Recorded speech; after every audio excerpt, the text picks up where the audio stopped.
So hi, we need to talk about ransomware, and we are going to do that based on some case studies we've seen in the past and that woke up some of the boards and executives to the dangers. So my name is Didier Van Hoye. I'm better known as Working Hard in IT. Uh, these are the information you need to find me, and we'll leave it at that. Let's dive in. So the ransomware business model is actually quite a nice one, and it's very well done, which means that you get infected, they'll give you a ransom note, they'll help you to pay, and then you'll get your decryption key, their product, which basically helps you to recover your data. And if you Google around a bit, you'll find some numbers that are pretty sobering. If you look at the rise in let's say, the business revenue that is being, delivered or cost to the market, that's pretty significant, and it's on the rise. Also, the average cost per ransomware event is on the rise. And the damage done by a ransomware incident is also rising very rapidly. So this is a bit disconcerting. Now, if you look at ransomware, it is pretty neat. It is a perfect package. It gives you a ransom note. It tells you how long you have until the payment for your ransom will go up if you don't pay fast enough. What the time is that all your files will be lost forever. They give you some explanation. They give you some links to teach you about Bitcoin and where to buy them so you can pay them, and they have this nice link and you can check if your payment has arrived, and you can even decrypt some files to as a demonstration that they were able to do that for you. So all in all, this is pretty well done. The thing is, once you get hit by ransomware, and you're gonna get hit by ransomware sooner or later, that means that, well, you have to restore from backups. And if we look at backups, then we have a bit of a problem here as well. Over time, the number of people that says that they never back up their computer has gone down. So then you have the people that back up their computer daily or weekly. And as you can see, it's changed a bit over the years, but it hasn't grown significantly big. And then there's the monthly, yearly, or multiple yearly people. And well, let's face it, this is nice that they do it, but that means you could lose 3 or 4 months or a year of data, which is quite unacceptable. And this is what it looks like in a pie chart. So actually the people that have been backing up their data daily hasn't increased 1%, not at all. So all in all, while we are heading in the right direction, it's going so slow that it's not good enough, just not good enough. Now, this is nice to see that, well, for an individual person, but for your business, of course, things become a bit more, let's say, critical. Before ransomware, we had this discussion going on quite a lot. The boss would look at the expenses. Backups is something that takes money, it consumes time, it takes an effort, then you do some drills to recover the data. But all in all, it is not something that contributes directly to, let's say, the profitability of your business. It is more of an insurance policy. And guess what? They cost money and time. And if the money is tight, well, the temptation is or was there to get rid of it. Now, luckily, that is changing slowly. How do you deal with this in your organization? Well, the first thing you need to do is to prevent that you have management that will be perfectly suited for a meme for people like me who talk about backups, right? So if you make bold statements, you'd better make sure you can live up to them. Otherwise, well, you're going to end up on a slide deck of me. So what you need to do is you have to be a functional family. So that means you don't have to have a blame culture, because when you have that, people will just start to avoid failure, but that's hardly progress, and it's certainly not success. And then there's the people that start focusing on compliance, the checkbox culture. We did everything by the book, and we have all green marks on our checkboxes. Maybe that doesn't help you at all, but at least they can say, hey, we did everything you asked, and here it is. The documents and the bureaucracy at least are happy. And then there's a lot of people who have methodologies and processes in place that are actually not really helping. If your change management process makes sure that people patch less or are, let's say, more risk averse to patching, then it is not helping you. And if that process or documentation doesn't give you the tools you need to act in a time of crisis, then basically what have you been spending your time and money on? So what you need to do is create an environment where people feel safe and they can and are willing to contribute. Otherwise, they're just going to hide in work groups or workshops and meetings about the problem so they can show to you that they're making progress. But in fact, they're trying to avoid responsibility and blame. And maybe sometimes if you think about what can happen to your business with ransomware, they're just paralyzed by fear and they want to fix everything perfectly so that threat is taken away. And of course, perfection isn't really possible. And then, so what do? You have to do defense in depth. That is something we have known for quite a long time. Everybody knows this, but still a lot of people fail to do so. There is no single solution to implement. There is no single solution to buy.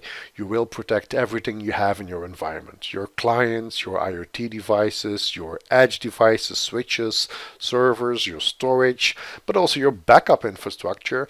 And that means your cloud infrastructure and data as well, because whether this is on premises, hybrid, or in the cloud, you are vulnerable if you don't protect it correctly.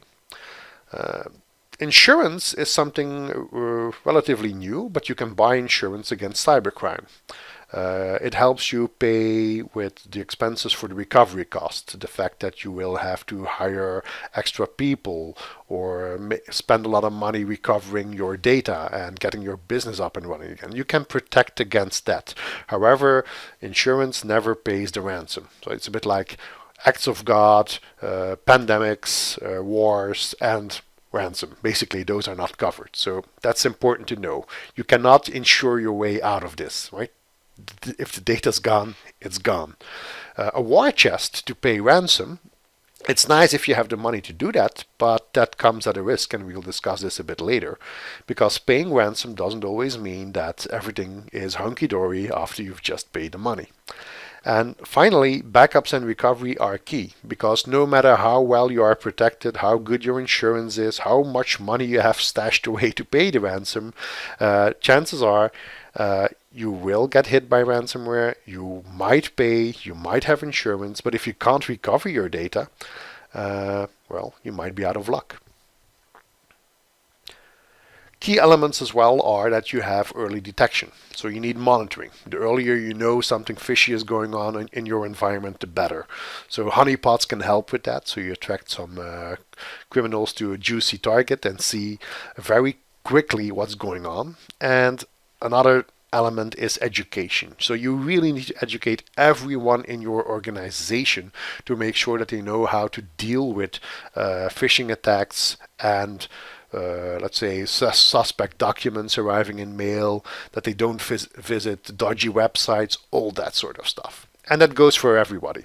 It's not just, let's say, the secretaries or something that you need to train on this. You need to train also your CEO and even your IT personnel, because everybody gets distracted, everybody makes mistakes, and nobody's perfect. So don't forget that. What you also need to do, and that's an effect you will get with defense in depth, is that you will slow them down, which means that you have more time to detect that something is going on and you have more time to respond. It also means that as they are slowed down, because you have defense in depth, is that they can't do as much damage as fast, so the breadth and the depth of the damage will be less. You can also observe what's going on and collect intelligence and evidence if necessary, but the final aim of all this is to be able to stop them before they do too much damage and your business is toast. So ransomware attacks have gone through some evolutions. So in 2015 to 2017, I would say the number of ransomware attacks was really peaking. And it was at the peak in pure numbers. People, especially personal devices, getting hit by ransomware was at a maximum. So that went after file shares, your documents, your knowledge worker data, and as long as you had a backup, that was really easy to recover from. You just wiped your PC and restored from backup. If you could do that, well, fine. But of course, as you've seen in the beginning, a lot of people still don't do daily backups. Which is a bit of a pity because it's quite easy to do nowadays. And the tools are out there for free. At a larger scale, of course, if they start encrypting complete file servers or virtual machines, it's a bit more challenging and the disruption to the business becomes a lot bigger. And what you also had is, even in the early days, you could pay, and that would lead to, let's say, a satisfactory result or not, meaning either you got your data back or you didn't, because paying doesn't always mean everything is hunky-dory. The last few years, we've seen that the sheer number of attacks isn't as big anymore as it used to be, and it's not as rising as fast. What we have seen is that they become a lot more sophisticated. So the spraying and praying and going after the easy targets is those days are a bit over. The trend is towards targeted attacks, where they really reconnaissance your business, they find out what you have, and when the moment is right for them, they strike to maximize their profit by maximizing the damage to you. So this becomes highly sophisticated, which means that they could be in your environment or network for weeks or months before you even notice or get hit by the ransomware. They also have, let's say, a better business model. They have professional service desks. You can call them with your questions. You could even negotiate a bit if you want to, and they'll tell you this is how low as we can go, and that's it. You pay or you lose your data. So it's not really that you can drag this on for months and months in the hope to get a better deal. But in the end, the real professional criminals, they see this as a sustainable business model. So they want to be reliable. They actually want to help you recover your data because that proves, hey, if you pay us, we deliver a result, and that's what a customer wants, right? Between brackets. They also play a bit the Robin Hood. They try to be socially responsible. They have educational goals, so that means that, well, you might not have realized how important your defense in depth was or what the weak points were in your environment. Well, now we have demonstrated this for you. We've shown this to you, so you have now graduated from the School of Hard Knocks at our establishments, and thank you very much, and this is the bill. So it's a very expensive education, so to speak. They also become a lot better at covering their tracks, which is important to them because, well, they're criminals and people tend to search out criminals and bring them for justice, and they want to avoid that. And what's also very nasty is that, well, they look like ransomware, but they're not, and those are the wipers. So the wipers are actually a threat to the ransomware business model because they are not interested in ransomware, they just want to create damage, which is pretty bad. Sometimes they look like they want a ransom, but actually you can try, but normally that doesn't even work. And even if you send some money, you'll never get a decryption key. They're just not interested in that. They just want to do damage. The wipers came into the view, the public view, with the big name attacks, like Maersk was one of them. And what actually happened is that this was based on a known ransomware. They used the same bits, at least for a big part, but this was an attack from a nation state against another nation state, Ukraine. So you can guess who probably the attacker was.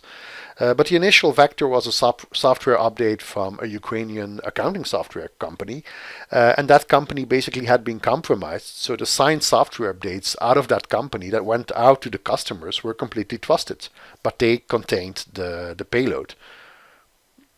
And in the end, this is what it looks like if your industry or nation gets hit by ransomware or a wiper.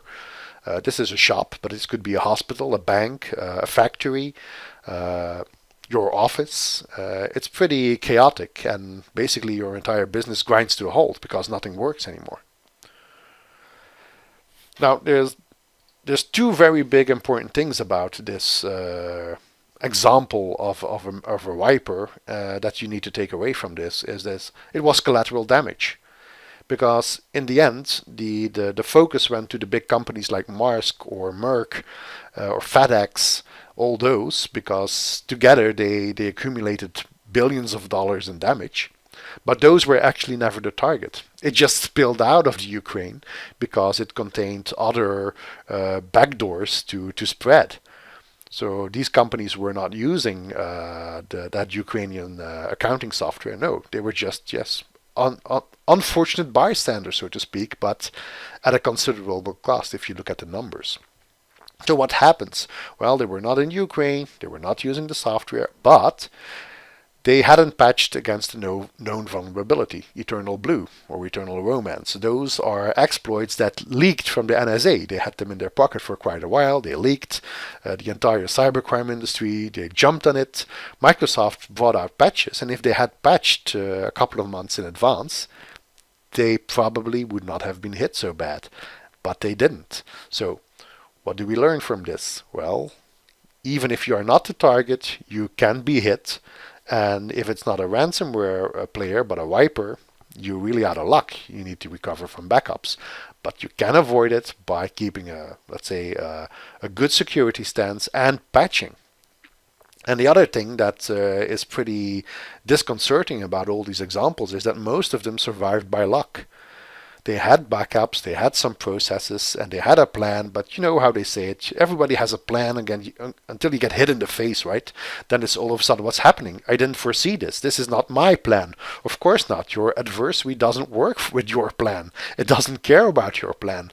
And what really struck me is that Marx survived by sheer luck. That is, they found one good copy of a domain controller in the world, and they only found it because that domain controller happened to be offline due to a power failure at the time that the ransomware struck them. And that's kind of painful to realize that large companies with a professional IT infrastructure basically were able to recover with luck. But Maersk and NotPetya are not the only one that are running around. These screenshots here are from my country, and what you can see here is a factory that builds weaving machines. These are people in the aeronautical sector, and they're all struck by Ruyk, which is a bad one that is going around targeting verticals like factories, manufacturing, or hospitals at the moment as well. But there's plenty more, and there are so many going around in different parts of the world, sometimes targeted at specific nations, that it's not fun anymore. The serious bad boy right now, in my country, for example, is Ruyk, or however you pronounce it. But these guys also tend to go after the vertical of the healthcare. And as you can look at the picture, a modern operating room is filled to the brim with technology, and the last thing you want to see on the screen is a picture of a ransomware notice where your medical image should be. So the targeted attacks and the wipers, they will always go after backdoors or other more inventive ways of getting in. They will encrypt your data and systems, and they will try to destroy your backups. So it becomes important to defend your backups and your backup storage against people who can get in. And you really need to up that game. So you need to make sure that your backups are not dependent on the environment it backs up and vice versa. They need to be separated from that and protected with extra layers of security to avoid them being destroyed in the attack. As I said, they will delete the backup files. They might even reset your backup storage and appliances to the default settings. That's even easier than deleting your files. And that's why you have to protect those appliances. People should not be able to log into those, even if they find them. The password should be set. You should have multi-factor authentication, that sort of things. And don't forget, wipers do not care about ransomware. They're just out to kill you, basically. So what can you do? Well, prevention. Some people might say, well, prevention isn't perfect. Well, of course it isn't. We know that. And maybe the corona crisis now has driven this home, right? Vaccination, while important, is not perfect. Washing your hands, while important, is not perfect.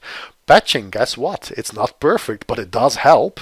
You could avoid so many issues by patching your systems regularly that even if all the other things that are on this list in order to protect your systems, if you don't patch, you might as well not do these, right? This is defense line number one.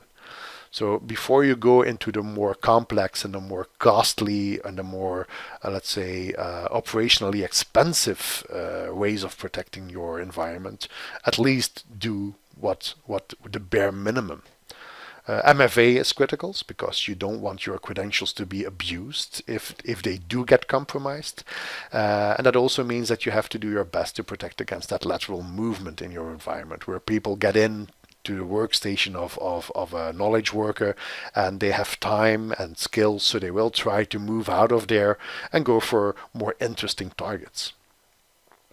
What you also need to do is to act locally and think globally, as I like to say it, because by protecting yourself locally, you yourself as an individual, or your knowledge workers, but your databases, your network, your storage, your backups, you help everybody.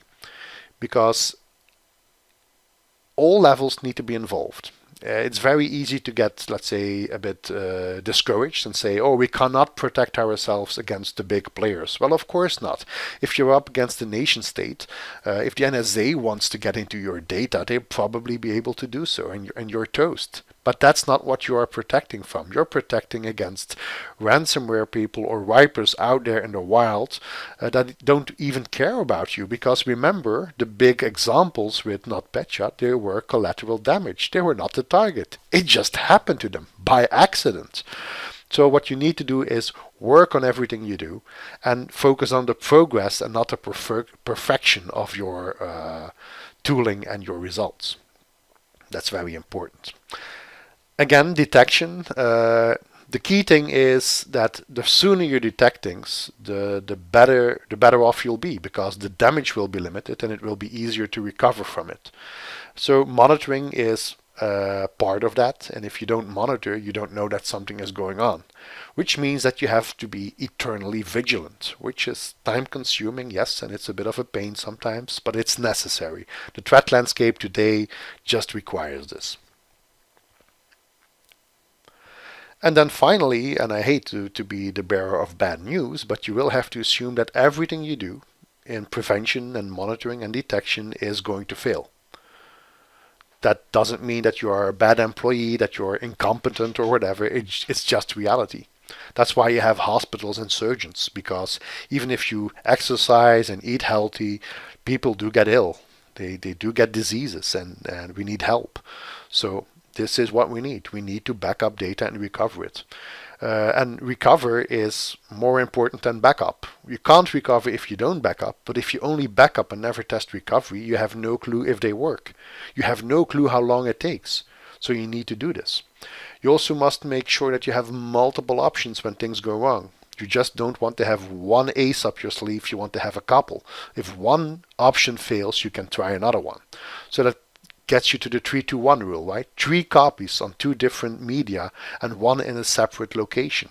And one of those could be an air-gapped copy, one that is unreachable physically or logically by anyone because it can't be touched no matter how many credentials you have.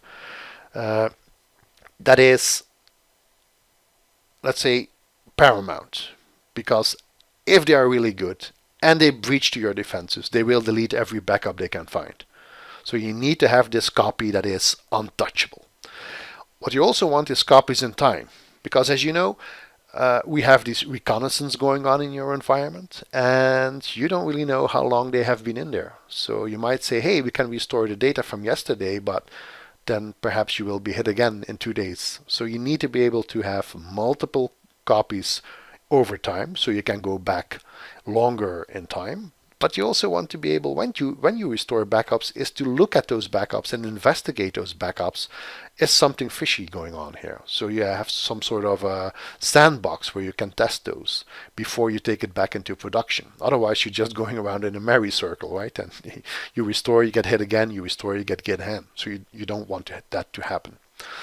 So how do you get air gaps? Well, the threat of ransomware today is so big that we, became so afraid we had to look to the past to find protection, and that was tapes.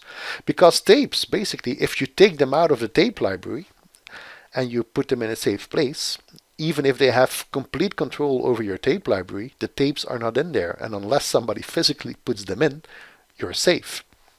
Now, tapes can also be virtual. You have virtual tape libraries, and you can take those tapes offline as well to a cloud provider, for example. But in that case, you need to have something that mimics the air gap, the taking the physically taking the tapes outside of the library.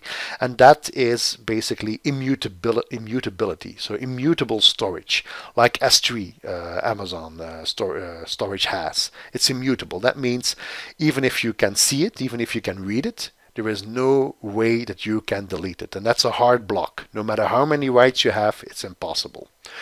You can also achieve this with disks. If tapes aren't to your liking, you have more and more disk-based read once, write many solutions that will do this for you. And this is just one example.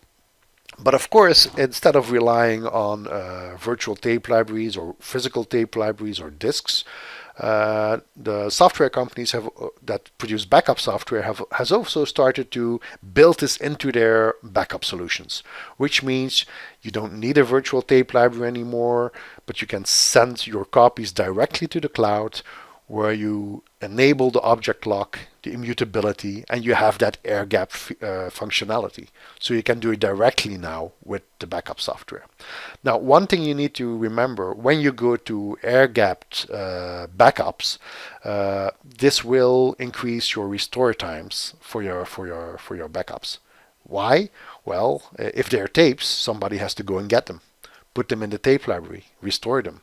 If they're in the cloud, you have to get them back down to your environment. That might not be going as fast as recovering from your local disk or tape system, especially not if you have all flash systems running that. You might call your cloud provider and let them take off the throttling that they normally have so that you can move a little bit faster. But remember, this is a very different exercise than restoring 2 or 3 VMs. This is restoring potentially hundreds or thousands of VMs depending on your environment. And that is going to take a lot more than you might assume, a lot more time than you might assume. So be aware of that. As I said, paying is an option, but I've written a blog post a couple of years ago about the fact that paying might not lead to the best results. It might just not work. You have incompetent people running around in the business as well. There's nothing to pay when it's when you're dealing with a wiper instead of ransomware. Even when you pay and you get your data back, well, what else did they leave behind in your environment? All kinds of backdoors and tools so they can steal data or extort you a little bit more later. So paying is an option, but it's not my favorite option, and I really try to avoid having to do that. Some people have asked me, hey, why all these ransoms in Bitcoin? Why not use my Visa card? Well, of course, they want to be anonymous. They don't want to get caught by the police. It's fully automatable. They can create wallets per victim, and they can track who paid very easily, and they can keep creating new wallets automatically, so they can't be targeted or found out that easy. So it's very, let's say, it's business-wise for them to do so. Also, Bitcoin's transactions, once they're done, they're done. You cannot call your bank and say, hey, hold that order, stop that, retrieve my money. No. So that's, let's say, for them it's an insurance that they get the money. And of course, Bitcoin is very popular. Everybody can buy Bitcoins, so that's something that works for them. And all the other ones, well, basically don't. And why do they use Tor? As said, they don't want to get found out, so Tor helps them avoid law enforcement. They have to keep their websites where they run secret, so otherwise they would be shut down. Again, they leverage botnets. Tor makes it less easy to track those and shut those botnets down. So it's all about avoiding detection and maintaining their business as up and running as long as possible before somebody shuts them down. And the key takeaways here are that you need to assume that a breach will succeed and that you will be compromised. So once you come to grasp with these two realities, you need to have backups, you need to have air-capped copies, and you have to test your recovery so you know what you're dealing with when it happens. And that's something that I want to drive home. Protection alone will not save you. You will have to make sure that you can recover when you are hit, because sooner or later it might happen. And maybe you're lucky and it doesn't, but as we said, luck is rare and it runs out. So I hope you woke up a bit more, if you haven't already, from this talk, and see you again later. Bye bye.